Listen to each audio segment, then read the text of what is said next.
The question for us this afternoon is, how do we get our minds around a new public health movement that is the size of the Earth?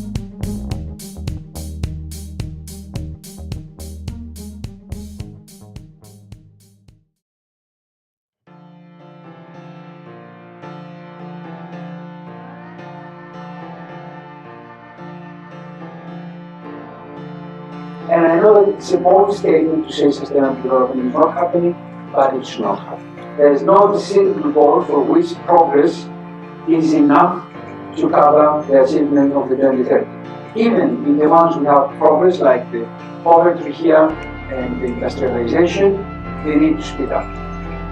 In most of the goals, we are far away from this target.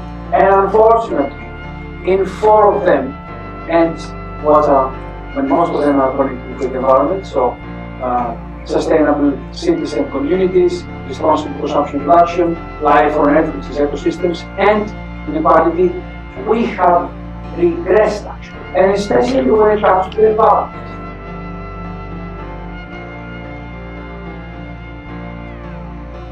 And we have the science, and yet we're still not acting fast enough.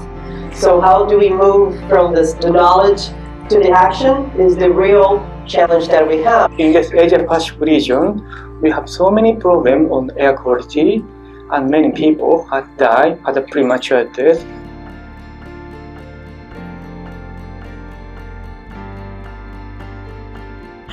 The impacts of climate change, environmental degradation don't affect people equally.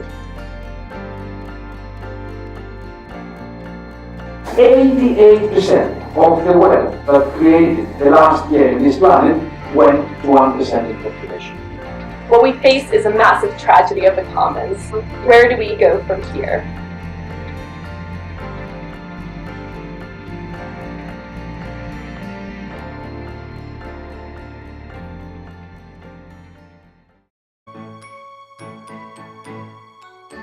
Those parks are relevant for us not only from an urban planning and livability perspective. So I'm thinking of water drainage and increased biodiversity there, but also in terms of its holistic health-related benefits. Agricultural systems are the most important solution space potential for addressing SDGs on environment, food security, and health. Intensification and agroecology is not incompatible. I think farmers play a very important role in this coexistence between man and nature, especially in some areas where they are economically marginalized, or really in areas where there is interface between wildlife, livestock, and humans. As a community of wildlife health and wildlife conservation professional needs also to get out of our old paradigm and maybe thinking about the wildlife and ecosystem health is in everyone's hands. For me, what was interesting to participate to this meeting is not only to talk about nutrition, but is to see that effectively we are starting to work together. When I read Planetary Health, there was one paper saying that we need a planetary ethics. No, we don't need a planetary ethics. There are many ethics, there are many values.